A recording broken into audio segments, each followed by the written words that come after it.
everybody, welcome back to Record-ology. Welcome in. This hair is amazing. Where's my comb? I have a comb I keep here for those freak out moments. Like I'm just joined a Zoom meeting and I've got this going on.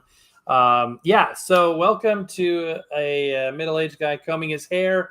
No finer place on the internet than right here, right now. Thank you guys so much for jumping on here. Unplanned live. Now I've been planning it for the last couple of hours. And just glad to have a chance to do this, hang out with you guys, commune with like-minded people, cuddled around or I should say huddled around. Let's not cuddle. Let's huddle. We're huddled around the proverbial vinyl flame. Welcome in, everybody. Old Radio, Super Prince. See if I can get your name right tonight. Maggie, welcome in. Michael, welcome in. So glad you guys could join it. So I think I mentioned recently in some form or another that I was a little bit delayed in getting the show up for this weekend. And true to form, that has occurred. I had a handful of ideas that were at the forefront of kind of ideas that I wanted to do, and we were kind of deciding what would be the best one to do first.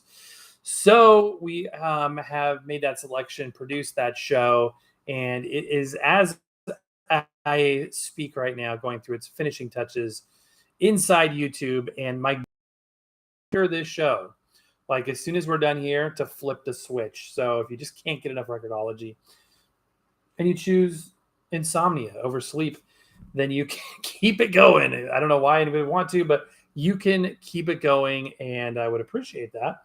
Kyle, my day is going very well, very blessed. It was very warm here today. It's nearly 10 p.m. now here in Orlando. Even at like 7 p.m., it was still 90 degrees. I was like, that's warm. It's very, very warm. And it's not just 90 degrees, but it's 90 degrees and like 90% humidity. It's next level warmth. So, but I'm very blessed and thankful. Chris, welcome in. Welcome in, everybody. I got some records today, Old Radios. Tell us which ones you got. Some 78s. Very cool. Old Radios, I'm not on iOS. Okay, so you're watching on something else. Sleep is overrated, says Michael. Yeah.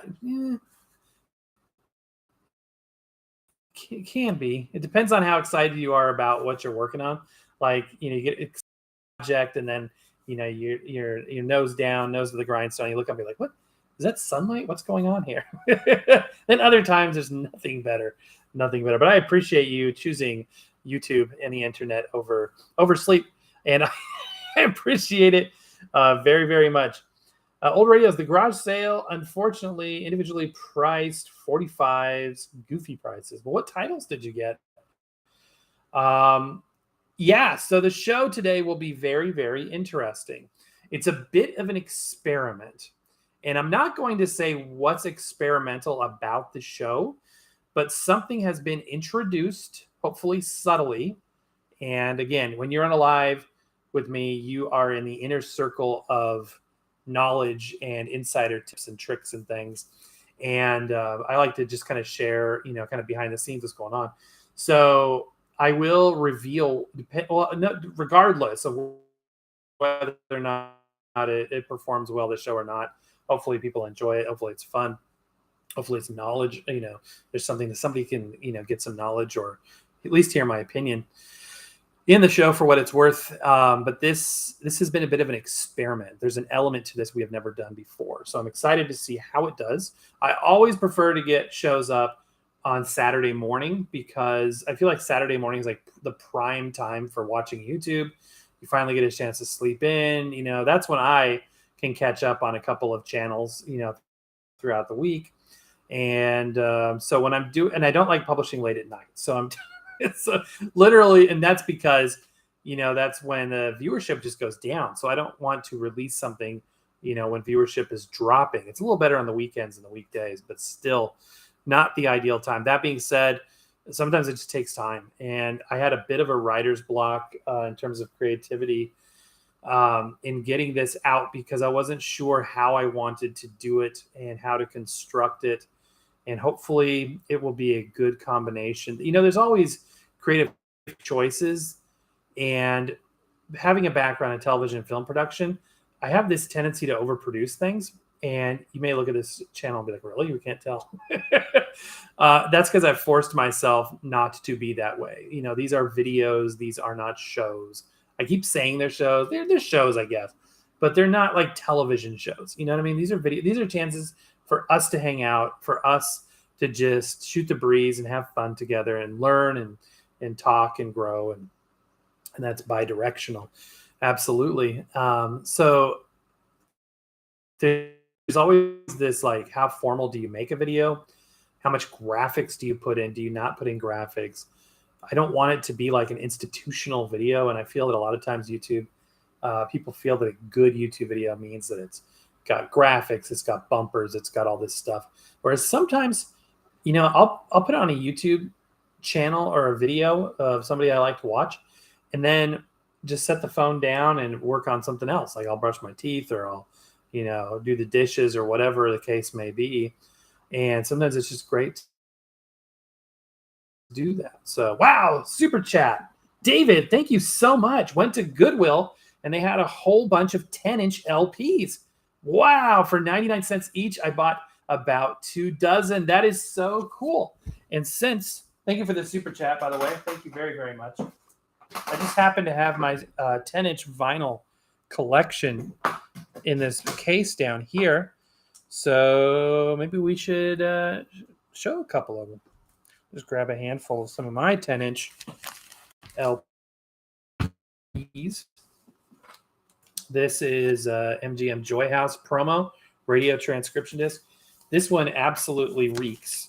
It smells like a magic marker, but so strong. This is, upside down for one thing. This is a transcription disc. This is about 8 inches in diameter. This record is a home recording of my uncle, actually, and playing a clarinet, I believe. Glenn Miller concert, 10-inch version. This is pretty cool. This is, let's see. This is a Record-ology custom-made record. This isn't 10-inch. This is a little bit smaller than that. That's a Seaberg Christmas record.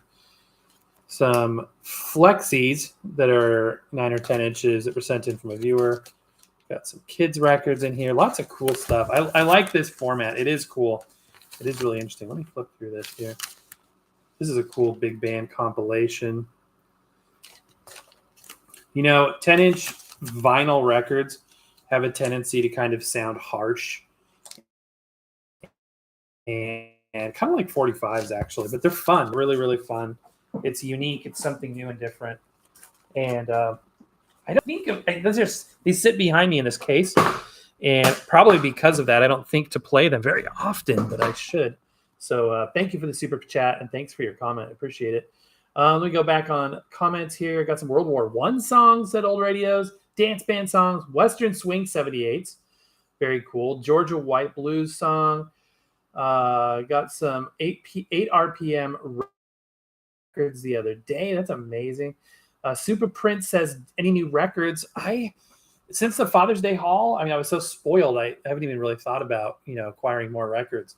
So the Beatles records that I got on Father's Day were the latest and greatest.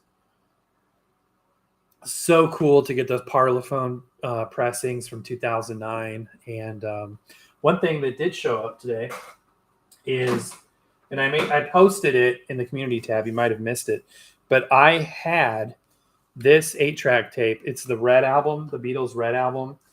And for the 8-track version, it was split into 2 parts. So this is part 1, which my friend Fardamark had given me. It's got the typical shrink issue where the glue sort of recedes and then pulls the label in. But it sounds fine. It's got a new pad and a new splice on it, so it plays perfectly fine. And it's played. It's a used tape for sure. But somebody reached out to me and they said, hey, I've got the other part to that set. And he sent me part 2. So I've got part 2. Both of these are Apple Records editions, not the Capitol. Although this one says, somewhere this says Capitol Records on it. I remember seeing that. Where did it say that? It wasn't on the back. The back just says Learjet. Does it say Learjet? Yeah.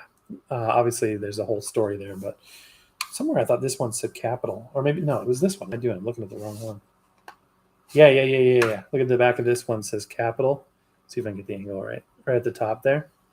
And this one does not. It's got a different shell. So they are different versions, but still, that's amazing. So I've got the complete Red album on LP now and 8-track. And yes, I do listen to 8-track. I actually have my sound design unit hooked up here. And it sounds pretty good. I have to have the treble cranked to keep it from sounding muddy. I really need an EQ. My speakers have like trim pots for bass and treble, but I don't have like a full band EQ.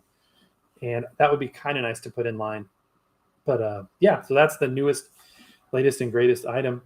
Old radios restored an old computer. That's a project. Michael says, despite not needing a new record player, I saw an LP60 today with Bluetooth for a great price and nabbed it. No regrets. Awesome. Yeah, that happened to me last summer. I think it was that LP60X Bluetooth, $40, and I was like, oh, I can't pass this up. And the dust cover was a little scratched. It needed a new stylus, but I'm like, for $40, I had to go for those things. Are selling for $220 now, which is amazing because they used to be 98 new. They used to be 98 new. Old Radio says, ever hear of a prog band called the O Band? And I have not. David, thanks again for the super chat, man. That's amazing. Appreciate your support. 8-Track FM. Hey, it's you. You were the guy. He's the guy who just 8-Track tapes. He was the dude. He was the guy. So 8-Track FM, thank you so much. Says, I can relate to the writer's block issues. I have been struggling to create a video for the last while. Yeah, it's weird. It happens sometimes. Sometimes I'll be like at work in a meeting and this idea will come to me. And I'll just be obsessing over that idea all day. And I'll be like, I can't wait to do this. I'm so excited. Here's what I want to do. And you just kind of, stew on it for a period of time. And I feel that really makes for good content because when you're passionate about something, I feel like you're better at it. But the opposite is also true. When you're not feeling it, when you're not sure which way to go, that can be frustrating. So, we chose something today that should be pretty popular, should be interesting, and it's always fun sharing an opinion on something. It can be controversial, though, so it'll be interesting to see what everybody thinks. Old Radio says, I got 45 of the models. That's cool. Super Prince says, I never owned any 10-inch vinyl. And I didn't even know they existed until about a couple of years ago, and they started finding them places. And they're cool. I mean, sometimes they have an album's worth of music on there. It's amazing. Old Radio says, I got this one, 78 about Benjamin Franklin. That's cool. That's not true. I own dub plates. Not sure what we're referring to there, Super Prince. Michael says, I've actually never seen a 10-inch in person before. Yeah, you don't find them very often. Macon Marcos says, have you got a vid or tip on how to fix warped records? I need to do more about that. Tips, I can tell you that some people think putting record weights on helps a little bit. The problem is usually the warp is on the outside edge, and a weight only kind of presses down in the middle. Plus, it can be hard on your record player. There's also record clamps, and ironically, our video from last weekend featured a record clamp, unexpectedly. And I did keep that record clamp, by the way, although I still have the turntable too. But it's tough. You know what I mean? Like I learned, I would say put it in the oven with some glass plates and a low temperature. But somebody told me when you put PVC, which is what records are made out of in most cases, into the oven, it releases a toxic gas. So let's not be doing that, which is a bummer too. Because a few years ago, one of my first year videos was making record bowls out of unwanted records. And it was amazing to me how they went from solid to liquefied and not much time at all. It doesn't take much temperature, like 140 degrees or something. And that thing just turned to like ooze. It was amazing. So interesting. Maybe not recommended. Obviously I run into warped records from time to time too. If it's a minor warp, usually you can't hear any difference. But if it's really warped, then it can be so far gone that there's nothing you can do. What I typically do is just sandwich it in between other records for a long, several weeks or months, or put some heavy books on top and stack it for a while. You can actually make some changes that way as well. Somebody told me about taking the record out of the sleeve, I think it was, and putting it in between some heavy books outside on a hot sunny day. So it was able to warm it up a bit and then take advantage of that by pressing it between, some heavy books. So I had to try that. I've got the heat. That's a really good show idea. I'm going to jot that down. Warped records on the sidewalk, right outside my house. Let's see. I'm literally writing this down. Show idea. Try to keep a list of show ideas. They always come to me when I don't need a show idea, so I try to write them down. Warped records. Sun. Thank you for that. Great idea. There's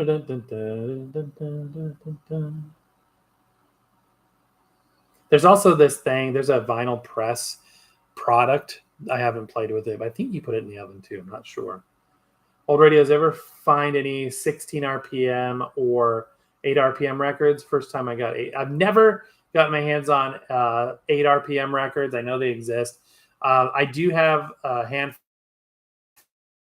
of Seabergs that are 16 and 2/3 RPM that have amazing fidelity, surprisingly.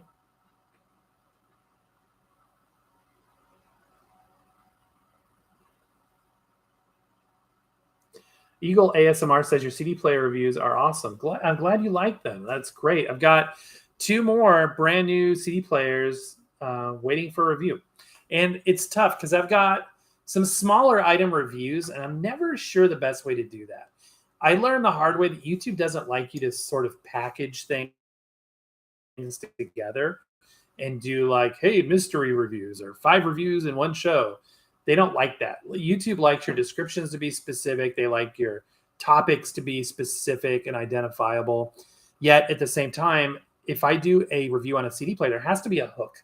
There has to be something unique that's going to make somebody want to watch like my 50th CD player review. What is different about this? And at the same time, you have to find an actual thing that is different and unique and interesting. You can't just, clickbait it. So I got to find something interesting to claim about this, and then I have to deliver upon it. So stay tuned for more. There's definitely more. I love CD players, and I definitely want to demonstrate. And I've got some other small stuff too that needs reviews. Yeah, there's a radio from Crosley a few months ago, and I did never. It's such a small radio. I'm like, what do I do with this? Is too small and simple for its own show. And then if you do, I saw some statistics from Google this week on who watches or doesn't watch shorts versus full long form videos. First of all, you have completely different viewers for shorts than you do for long form. And it's a very small percentage, like 14% or even smaller than that watches both. So if you only made a short about it, most of your viewers never even see it. So they're like, hey, why don't you do a show about this? It's like, well, we did, but we did it as a short. And also YouTube is still limiting shorts to a minute, which is kind of frustrating because over on TikTok, we're able to do longer form videos. By the way, if you don't know yet, check our link. There's links everywhere to this stuff, but in the description, I think I put a link. In our About tab, there's up on our banner, I think there's links. Check out our TikTok. We do a lot of stuff over there. Some of it doesn't even end up over here. So it's almost like, again, there's very little crossover. My initial thought with TikTok was, oh, this will be great because we can, we can reach people on TikTok and then bring them over to YouTube where they can enjoy our full-blown programming. And a couple people I think have come over, but it's minimal. Most people don't. Most people on TikTok stay on TikTok, and YouTube people stay on YouTube. So they don't do both for some reason. So anyway, a little bit of inside pool there. It's a very interesting thing trying to figure out the mechanics of, because nobody says, oh, this is what you should do. It's like, well, some people may say it, but it's not really written in stone. Like, here's what works, here's what doesn't work, here's what you should do. Well, this is what worked for me, and then it doesn't work for you, kind of thing. So it is what it is.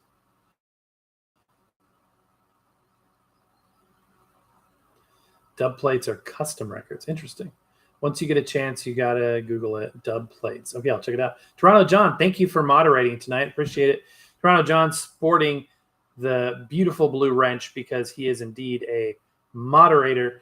I see 10-inch records all the time at thrift stores, but they're often cracked due to mishandling. Yeah, 10-inch records. Yeah, we were talking about vinyl specifically, but yeah, at thrift stores, it's a horror scene for shellac records.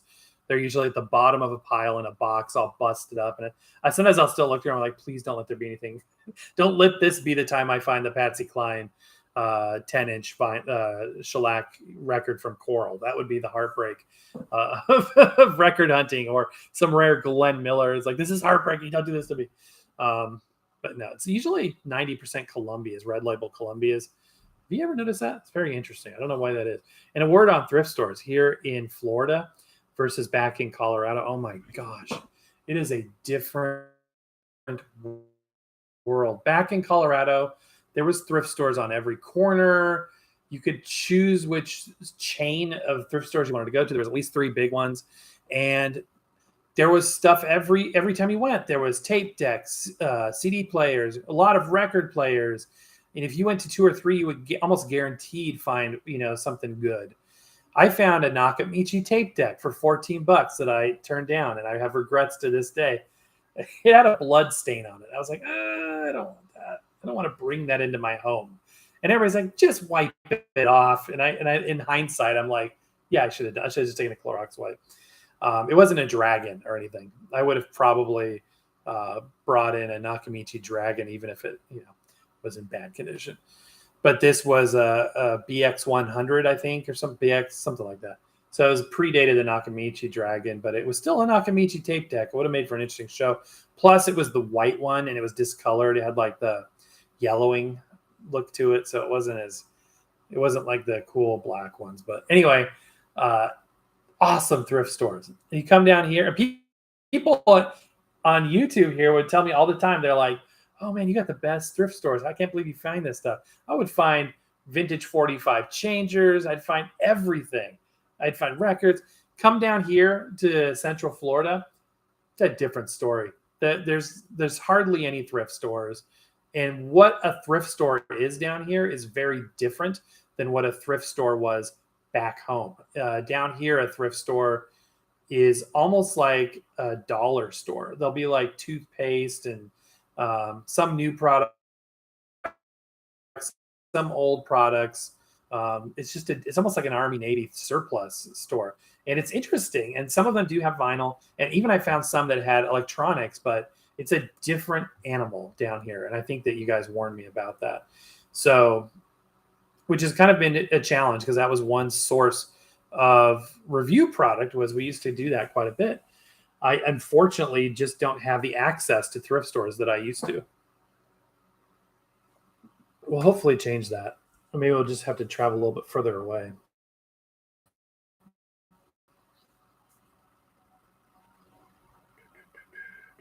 They got some cylinders too?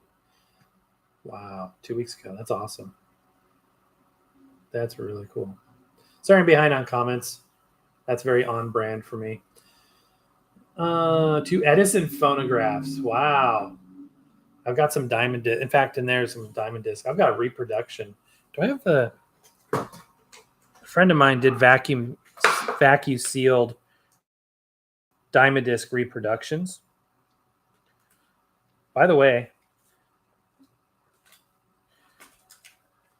this is a really cool thing that I discovered.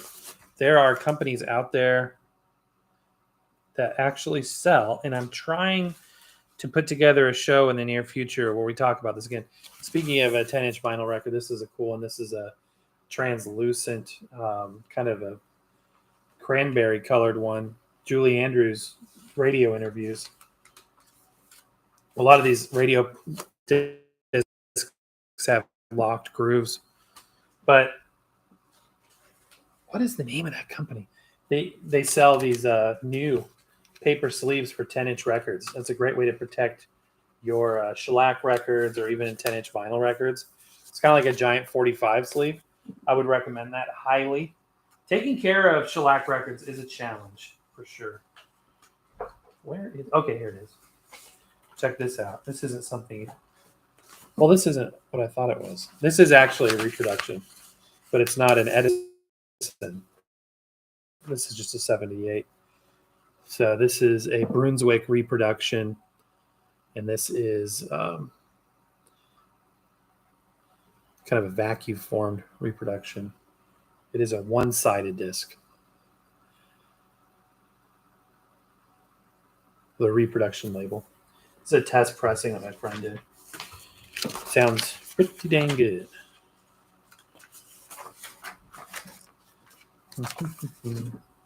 I wanted to show you the diamond disc reproduction I have. Come on, where is that thing? It's got to be in here. No, I guess not. It could be down. Okay, it's not in here. It's cool. It's the same. I think it's the same color. It's just like 3 times as thick. The Steelman Transit tape takes 13 AA batteries. Dang. A Gackin cup recorder. Oh, that's cool. A Gackin cup recorder. That's modern. That's neat. They don't sound good, but they're very interesting. Any good thrift store finds. Funny you may ask that because, as I was just explaining, no, unfortunately, it's been real dry. I've been doing this sandwich method, and thank you for the tips. Y'all have a good one. Thank you for dropping in. Appreciate it. Living Stereo, 1958. Haven't seen you in a while. Welcome in. Columbia came out with a 10-inch 33 microgroove in 1948 to compete with RCA's new 45, but by the 50s, they were phased out. Was that a direct competitor to the 45? Because I thought the LP, like the 12-inch LP was as well. Maybe they both were. I don't know. But because I knew Columbia introduced the 12-inch LP. We've done shows on the format war. Ever heard of the band called Love by Arthur Lee? I have not. Old Radio, 7-inch 33 EPs. Oh, yeah. Oh, yeah. Here's one right here. I need to do a show on this. This is a cool record. This is a book and record set, Search for Spock. A beautiful Disney label, actually. This is Vista, Buena Vista Records. Look at that. And that is a 7-inch 33 RPM record. The advertising on the back of this is half the fun. Read along. I love this stuff. You can pick these places. I need an outer sleeve for this. I've got a lot of things that always need to be done. There's never any shortage of things. Right now, one of my pet peeves is all of my record dividers. And I think I've told most folks on here, my records are divided up by genre. And I use crates. I don't use shelves for the most part. And they're broken up by genre. So I've got like big band. I've got kids records. I've got jazz. I've got rock, which has had some new additions thanks to my latest Beatles kick. Opera, classical, instrumental, pop standards, whatever the case may be. Hip hop is kind of mixed in with pop and rock. And I've used, I cut strips out of file folders and they're just worn out. And I do have a few named ones. I've got an dedicated Elvis section, Jackie Gleason, Peggy Lee, Patsy Cline, Glenn Miller. I need actual dividers. I need legit dividers. That is on the to-do list.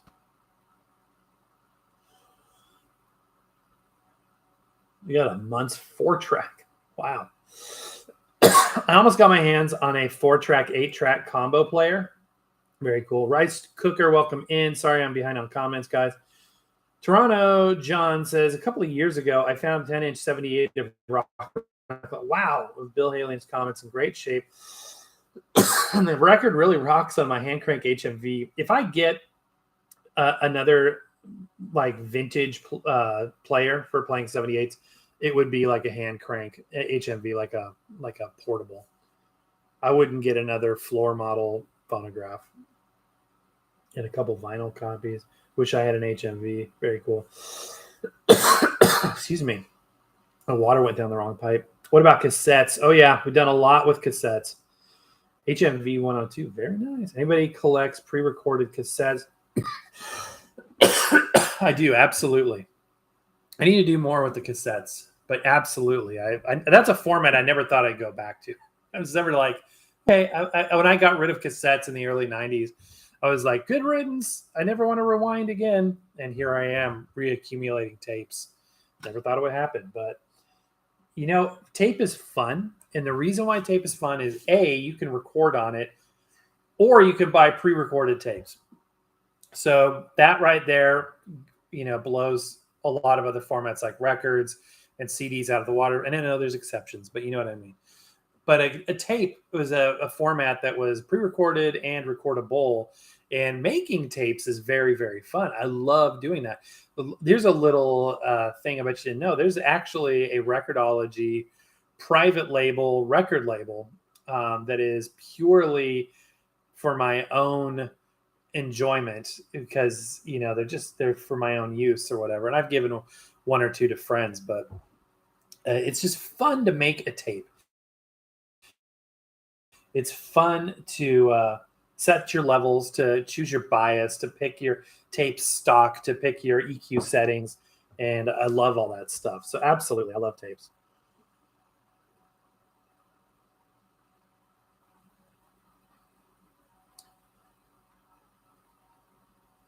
Bought an Audio Technica LP 120, has a Q light. What does it do?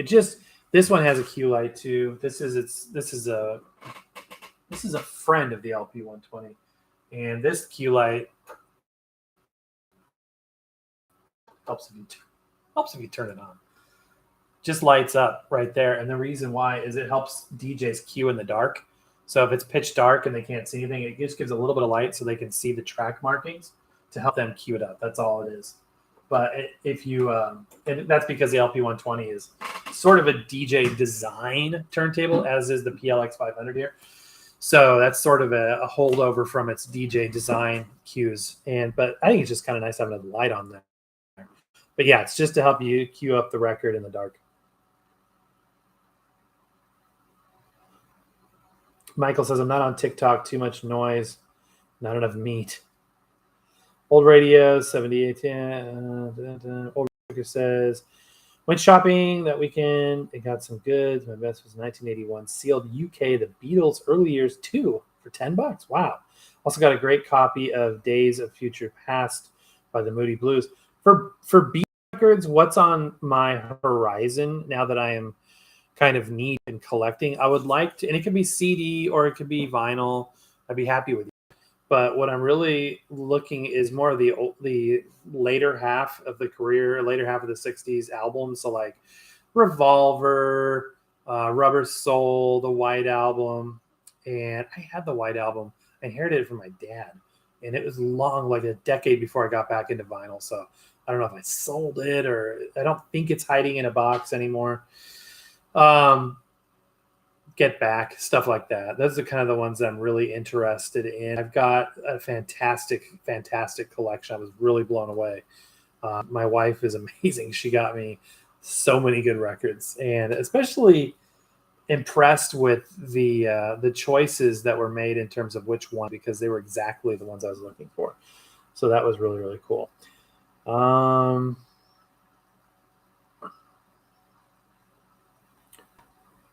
Let's see here. I'm so far behind on comments. I'm sorry, guys.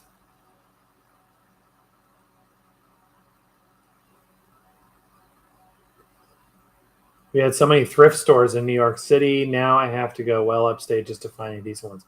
And I might just have to get used to the idea. I'm going to have to travel a bit to find some. I used to be able to drive like a block and a half. What's your favorite CD of all time, says Michael. That's a good question. I don't know if I could pick just one.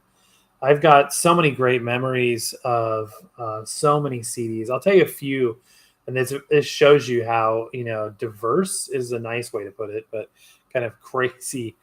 My interest in terms of music and what I listen to was, and will be. I had a CD of Jeff Foxworthy, and he had an album that came out like 94, 95, Games Rednecks Play. And I listened to that thing over and over and over. I'm just probably wore a hole in that thing. I just listened to it so many times. I just love that. I used to, before I discovered listening to movie audio to fall asleep at night, to classics and just kind of, comfort movies. I used to listen to like some stand-up, and it was the same thing. It wasn't about listening to new content. It was quite the opposite. It was about finding something I'd heard a million times. It was comforting. It was put that on, you kind of zone out, and that would help me calm down at night. So yeah, that was one.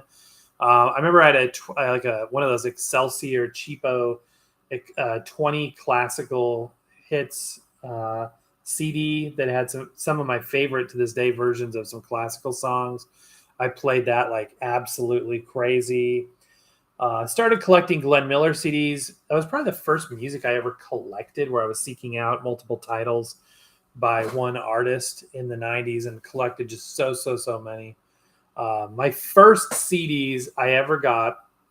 So my first CD player I ever received was in like the Christmas of 91. I received a Sony, I think it was a CFD 110, no, MP55, I think is what it was called. And I have one. I actually went out and bought one a couple of years ago. I found it on Craigslist. It's not the exact same. It's not the literal same unit I had, but it's the same model. And that Christmas, I also got my first two CDs, and they were Stephen Curtis Chapman, The Great Adventure, I want to say is what it was called.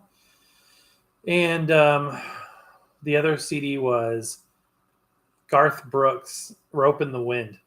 My very first two CDs. And that's an interesting, like Garth Brooks, Rope in the Wind. It's one of the few CDs I've ever seen do this, where it had kind of a chrome finish on top, but it extended to the hub. Instead of that ring in the middle being clear, the shininess extended all the way to the hole. It was kind of bizarre. And then I had some Christmas money, and then I went out and with my own money, I bought Run DMC's Greatest Hits. And the rest was history. Back then, playing a CD felt so luxurious, so just. I'll never forget that feeling. I'll never forget that feeling of just. It just felt so premium, and because I'm nostalgic to a fault, and I think about things like that, I never really got rid of CDs. I just loved them way too much. Still do. So yes, I do have a lot of CDs too. Some of my original ones, and a lot that I bought since. Old radios. I love Marantz CD54. That's awesome. It's the oldest CD player I have from 84 or 85. Wow. So that's going to be like a 16-bit noise shaping unit. That's really cool.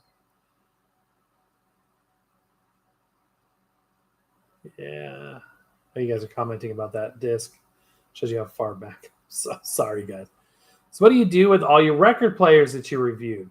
Says Adam. Welcome in, by the way. It's a common question I get a lot. And I accumulate. I have way too many record players for my own good. But we donate to charities, especially around the holidays. Everybody that I know has a record player, whether they want one or not. I literally have people that are like my parents, I'll be like, Mom, Dad, please let me know if you find somebody who's in need of something. Maybe they can't afford some electronics or whatever. Want to give it, have a chance to donate to them. And so everybody's received record players that we can think to give them. And we donate back into the thrift store system quite a bit, a lot actually, especially before we moved out here. Goodwill was the recipient of very generous donations. And I'm kind of curious where they ended up, because I know that they don't just put them into one store. They kind of disperse throughout the system there. So Goodwill of Colorado should still be stocked even 3 months later after the move to this day with fantastic equipment, not just record players, but all kinds of stuff. And we sell some too. And that's just kind of the way of it. It's can't keep it all, and I don't want to hoard. Everything that we do keep is kept for a reason. And there's nothing that's just sitting around unused. If it's kept, if it's retained, it's for a purpose. And I also like to be able to have some variety on the show. I want to be able to say, hey, if we do a show this week, let's use a record player we haven't used in a while. Keep it interesting so that when we're demonstrating stuff for you guys, we're not just using the same old stuff.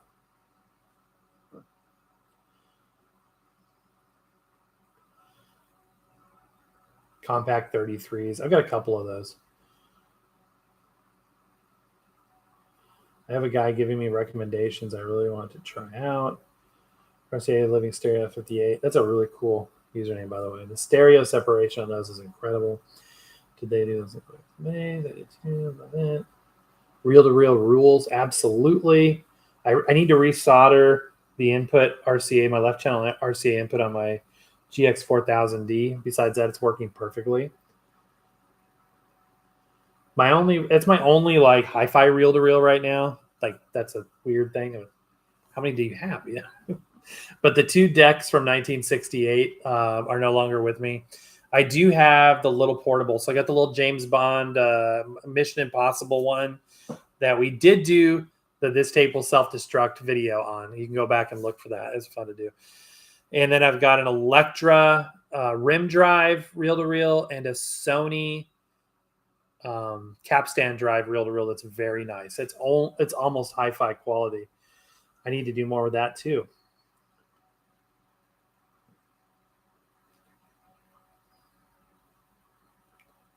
DAT tape rules. Haven't got into DAT tape yet. I mean, DAT was a thing in broadcast, but not for my hi-fi purposes yet. Adam says, I've seen someone use old beat-up records, have them hanging out halfway of the sleeve, just use a stencil and use for the. That's an interesting idea. I've wondered how they do that. So they keep it up by. So it's in a case, and then the record's sticking halfway up. Do they like duct tape it to the case? Like, how do they keep the record from sliding back down? That's a good idea. I would be okay with that. And then, like, how would I write on it? Is there such thing as a white marker? How did you do that?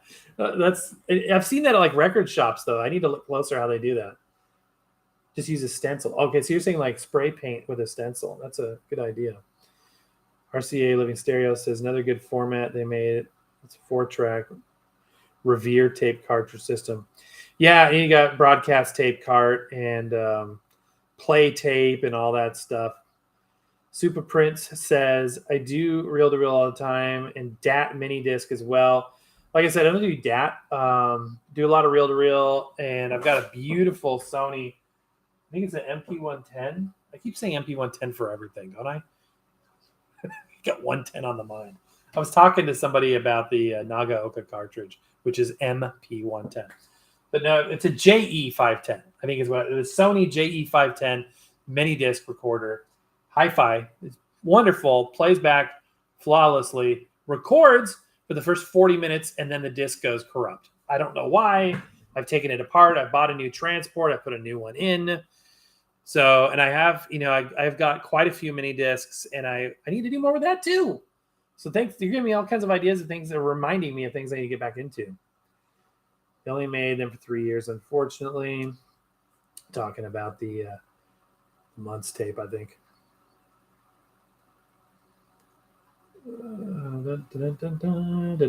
Thanks for the comments, you guys, tonight. This is a very active chat. I really appreciate this. I fixed a Fisher tape deck a couple months ago that can play tapes, but its recording is an issue. Yeah, there's a lot of things that can go wrong with that. Are they selling recordable tapes? They are. There are companies like, I think Victrola sells recordable tapes. And I think that, I know that Studebaker, if you look up Spectra Merchandising or Studebaker, Jensen, it's all the same company. They sell recordable tapes. There's also a company called Recording the Masters that sells like really high quality tapes. But I usually just buy, like if I see a good deal at like a thrift store or an antique store, I'll just pick them up there. And usually I can keep a few in stock that I can use from time to time. I don't make tapes. I make like maybe 2 or 3 mixtapes a year. If I find something that I'm really interested in doing as a project, it's just for my own use. And I think it's fun. So, I'll take one of my CDs and, use it to make a mixtape or something. I don't know. And then at a, not thrift store, but at a flea market I went to last year, there was a guy had a box full of like really good tape, like metal and chrome tapes. And they were physically dusty. So they needed a physical cleaning.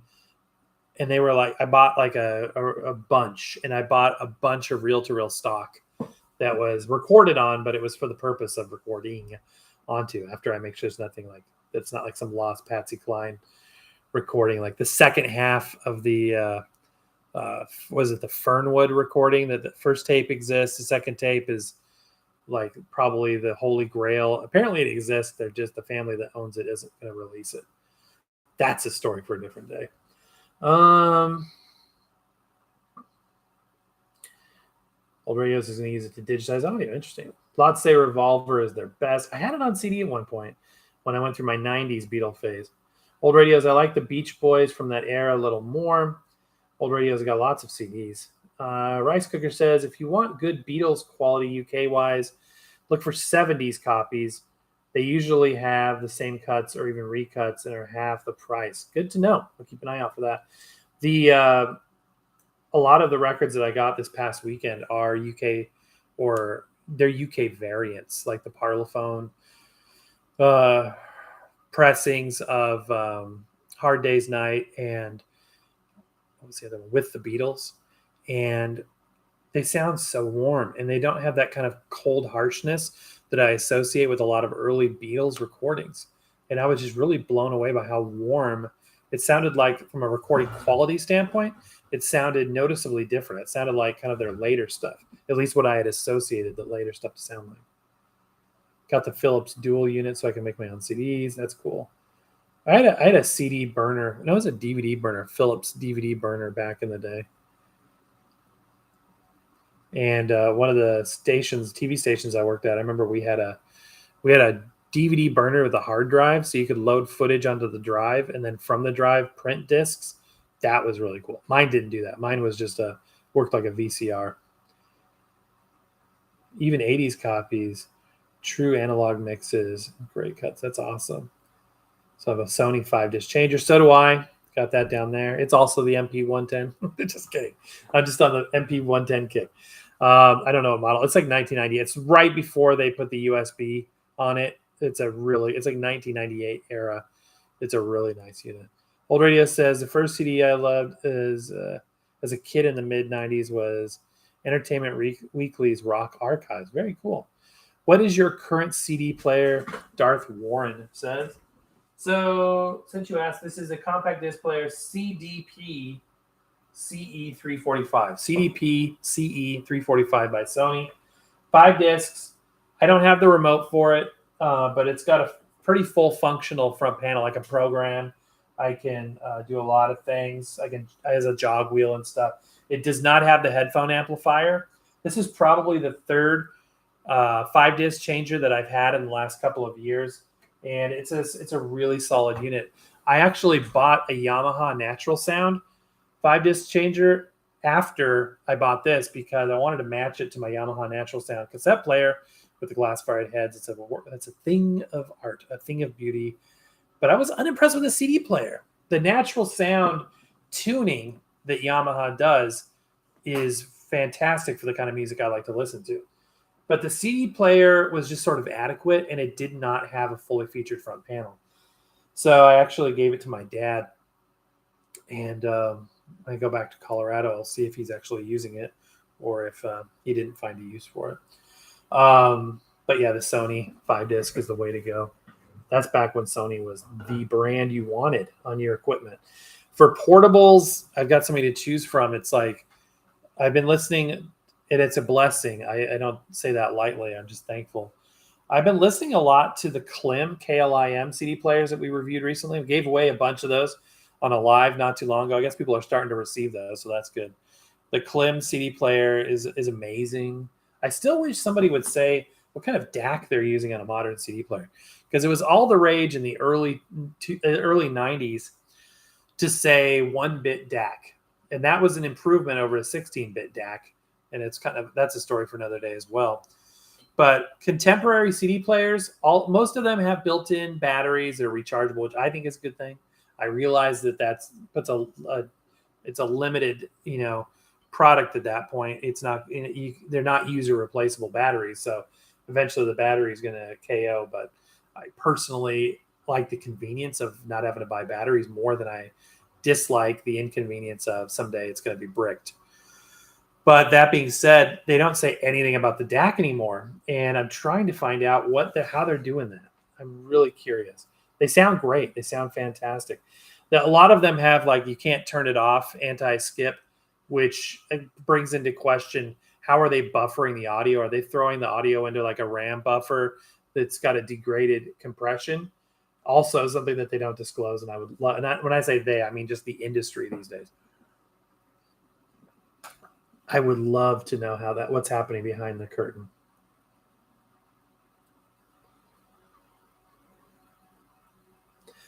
The first CD I owned was a Beach Boys CD. I knew about Beach Boys long before Beatles. Says old radios. Got a vinyl copy of Garth. Oh, that's cool. That's awesome. You've got 45s of Garth. That's cool. Do you prefer 5-disc changers or single disc changers? I never had a fivel. I never had a fivel. I never had a 5-disc changer growing up. So I got one a few years ago, just to see what it was all about. I never had a chance to play with it. I use it as a single disc. It's kind of ridiculous. I'm not using it as the intended purpose of a 5-disc changer. Just put a bunch of music on and then not have to touch it. Have a party where the music just plays, put it on random and, forget about it. I use it as a single disc changer, but I like it. I just like the form factor. I like how it's big and clunky. Single disc changers are way more practical for what I would do. But I just think it's fun. I'm just kind of checking out something I didn't get to check out when I was a kid. So learning about the 5-disc changers has been fun.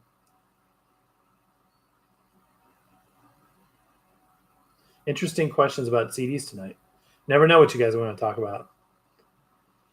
Michael says, I've got an older 5 CD changer. Haven't used it in a while. I've kind of, I want to say restored because that sounds like I know what I'm doing, but I've kind of revamped or fixed up a couple that I've bought. And usually it's just needs some lubrication or the old lubrication cleaned off and new lubrication added. I've had some where there's been alignment issues with the sled and stuff. Sometimes it's a lost cause. I've had to toss a couple.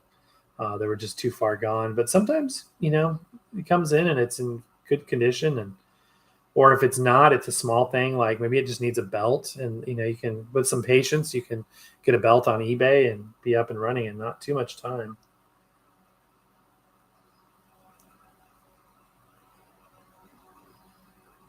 Old Radio says, I'm going to play some CDs on my restored 1999 Gateway computer. That's awesome. I remember the old Gateways. Old Radio says, I love my TIAC. Nirvana Unplugged. That was so popular. Remember enhanced CDs? Yes. In fact, I've got, I just bought some recently. I bought a box set of Star Trek The Next Generation. And are those ones enhanced? No. Those aren't enhanced. But I bought some Star Trek The Next Generation movie CDs. And they're from like 1998. Again, it was like the highlight CDs. And they're enhanced. So they have like the computer program built in. I need to play with that. See, that'd be a good show. I think something Via Westlife would do. I could see him playing the program. Via Westlife, if you're watching, there's a show idea for you. Enhanced CDs, playing those programs. Can you do it on a modern computer? Super Prince has 13 cassette decks. What the heck? Okay, here's the inventory he's giving us. 13 cassette decks, 3 reel-to-reel machines, 1 8-track, 2 mini discs players. Dang, dude. And a DAT machine. That's crazy. Sorry if you were asking about my Akai. I'm behind on comments, I know. I think I was asking like 60-ish, but then I feel like he gave me a killer deal at the last minute. It was less than $100. I lubricated it, I think. The belts were in great condition. The glass ferrite head is where it's at, though. The glass ferrite head on that and the glass ferrite head on my Yamaha deck are wonderful. Toronto says you can still buy recordable tapes on Amazon by Maxell and Tascam. Really? That's good to know. Super Prince continues. 3 record players, 4 CD players. That's crazy, dude. Light Scribe, Super Prince. Okay. Now, you know you're OG when you know what Light Scribe. I use Light Scribe. Well, that was such a cutting edge thing because up until then, remember like the way they'd have like these stamper things to get like a paper label on a disc, and you'd line it up and you'd buy this plunger thing, and they're trying to get it with no air bubbles. And then Light Scribe comes out, which you flip the disc over and you use, if you guys aren't aware, it's genius. So it would use a CDR drive and it would burn the disc, and then you'd flip the disc over, and it had special software that basically turned up the amplitude of the laser and used that same laser to cut or burn into the special material on the front of the disc, and you could print labels. And I've got some still. I've got some probably on a spindle. I've got all these old CDs from old projects and DVDs and things.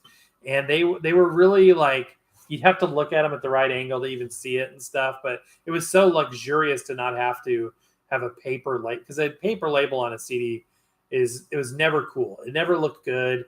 It never looked finished. And I feel like after a while, people stopped even trying with the paper labels. And they're just like, you know what? I'm just going to write on it. I'm not even going to try to make this look good. I'm just going to take a Sharpie and write on it rather than spending time with the label printer and trying to line it up and all of that stuff. But yeah, LightScribe was an interesting moment in time, wasn't it? How funny. Flashback. Thank you for that. That was cool. Steve says, I have something like 5 CD players in this house, including one very expensive SA CD player. Wow, a Denon Elite. That is cool. The Denon Elite, the Pioneer Elite stuff, that is like next level. SA CD, dude, that's crazy. Yeah, you get the 96, I think it's the 96K bitrate and 4 channels of audio. That's really, really cool. I don't have anything that can play an SA CD, but I don't have any SA CDs, so I guess that's fair. And you look them up, and they're still expensive. You're still going to pay like $25, $35 for an SA CD. Steve Canopa says, I still have my old Sharp Sharp CD player I bought back when I was in college over 30 years ago, and the thing still works like the day I bought it. That is great. I don't think we'll be able to say the same thing about a lot of products made today. Superprint says, I have a Pioneer SA CD player. However, SA CDs are expensive. Indeed.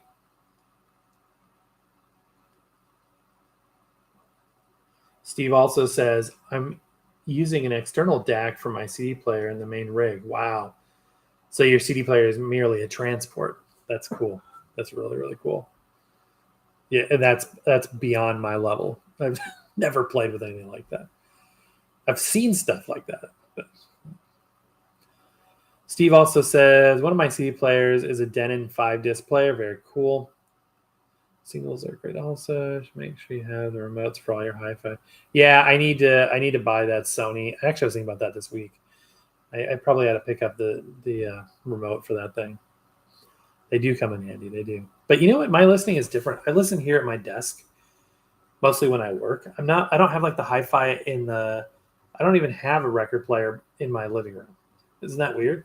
Like I don't sit there and sit on the couch and close my eyes and listen to music. That's just not the way I consume vinyl. I consume vinyl in here.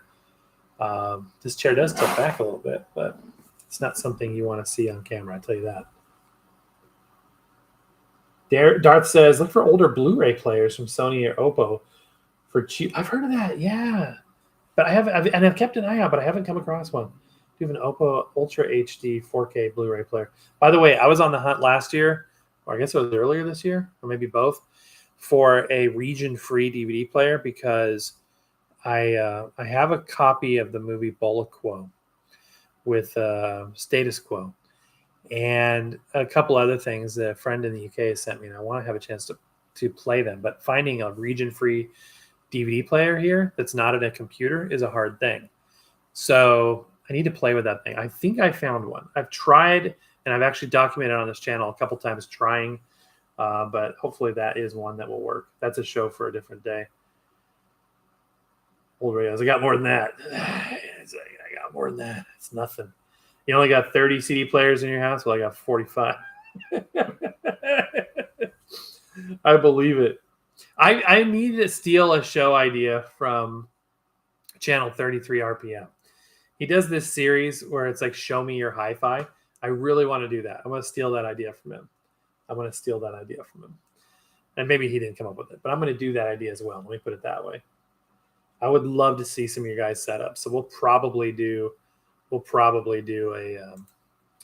we'll skip that ad. You guys don't need another advertisement.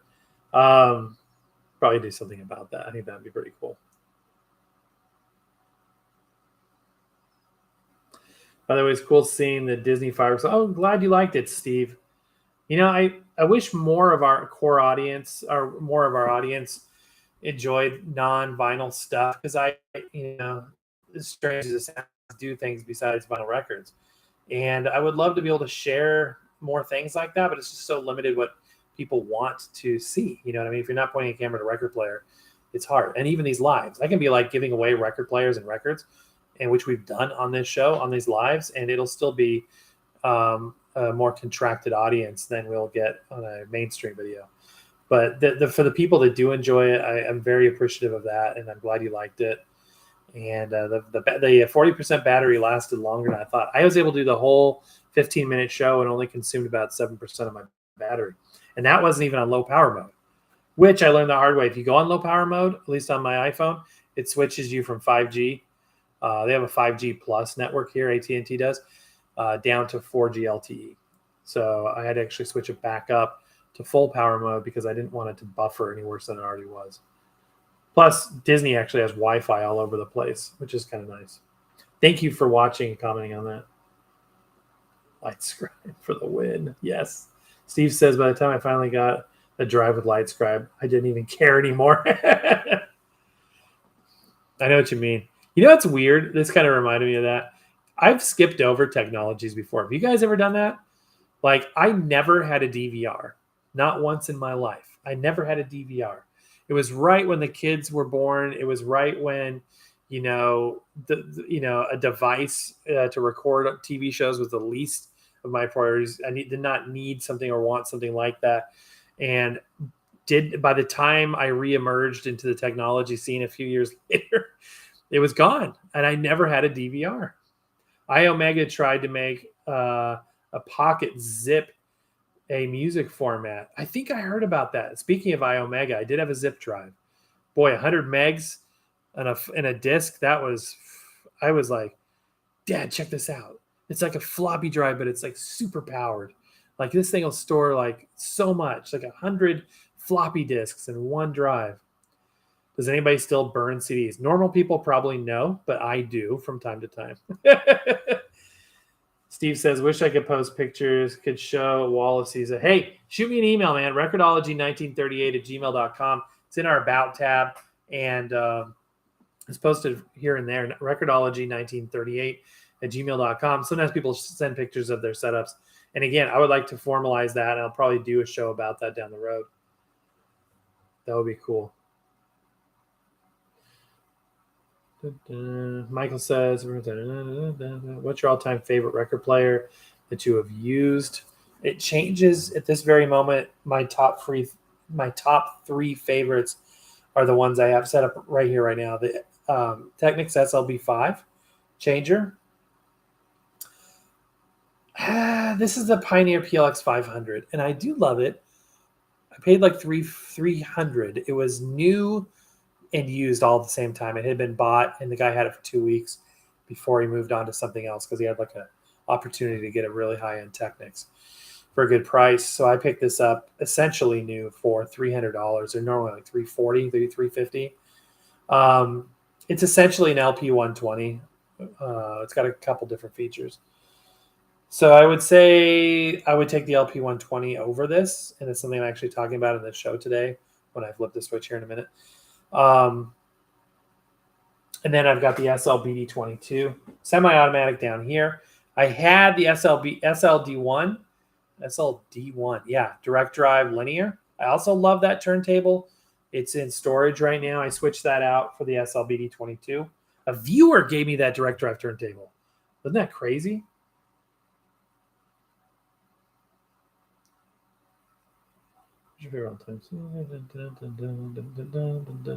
iOmega Jazz disc. Was that like the next level from the Zip? Is anybody digitize their vinyl collection? I need to do. I've done shows on how to do that for people that don't know. You're strongly considering it. What's the driver? Why?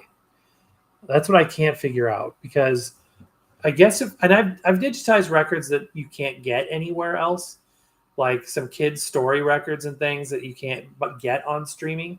But like, I wouldn't take my Beatles records, for example, and digitize them, because I have Apple Music. I can just stream them in Dolby Atmos. And, they're available on CDs. And I could, I don't know why I would digitize a record for the most part, unless it was a rare thing. So why would you do it? Tell me, why would you do it? So no, I don't do that often. And that's a huge feature. People love it. I've only taped my LPs. Now, I know people have done it in the past, so they don't wear their record out. So they're like, well, I digitize it or I tape it. Then the record stays in pristine condition, doesn't wear out. And then I wear out the record, or I wear out the tape instead. So I get that. I tape my LP. Some vinyl, that's rare. And I get that too. I remember that Mega Jazz did. 1.5 gigs. Wow. Reader's Digest box set. Oh, I see. So you could just make like long playlists out of them. I do too, by the way. I love those things. That's a good point. I can see that. How are we doing on the video? Are we ready to push the button here? What is that? That's an old video. Okay. I want my point of this show. It's still uploading. Gosh, the internet is slow tonight. I've got like a fiber connection. I think it is throttled a bit, but I'm 87%. This thing's been uploading for 2 hours. So my goal was at the end of the hour here that I'd flip the switch and say, hey, the video's live. It looks like it's going to be a little bit later. So when that goes live in the next maybe half hour, check back, because I've got a good show. It's a longer show. Not really. It's like 24 minutes. But it's kind of a conversation, and I'm excited to share it with you. I'm excited to get your guys' input on that. But I wanted to jump on here first and just kind of hang out with you guys. It only digitize certain albums for unique mixes. The song's not on streaming. I have a whole stand full of Beatles records and Beatles collectibles records that I keep that are rare pressings, imports, and rarities. I was uploading some skiing videos to my. That's interesting. That's really, really cool. Yeah, people have sent me like their duplicates and stuff, and that's so nice. Somebody's offering to send me some Beatles dupes that they had extra copies of, not dupes, extra copies of. So I'm so kind. When we get an opportunity to get somebody a shout out, that's a really fun thing to do. And I'm very appreciative that people have donated record players and stuff to us, and try to give back as much as possible. And like I said, we've given away record players, records, all kinds of stuff, CD players, you name it. We'll be doing more giveaways too. We've got things that are stacking up and getting ready to be donated or to be given. And I've got records to give away, a closet full of records that need to be given away. Very excited to do that.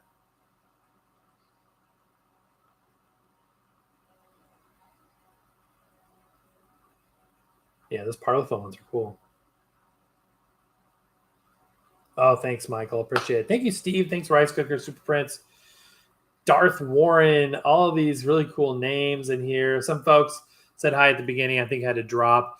It's been a fun hour and 10 minutes coming up on here. I'm going to let you go because I do need to finish up the show and make sure that it's ready for prime time. Thank you for just being here, spending time with me, chatting. If you're watching the replay, thank you for that as well. I really, really appreciate you guys more than you know. And it means a lot to have a chance to hang out and just shoot the breeze with my buds. And I really appreciate it. So you guys have a great night. God bless. Take care of one another. And the video should be posted as soon as it is, which I think no more than a half hour, I would guess. Because it's 11. I would like to sleep at some point tonight. I would like to sleep at some point. Steve, sorry, you just jumped in the very end, man. But go back and watch the replay. I'll leave it posted. Thank you for being here. God bless. Happy record hunting. See you next time, guys.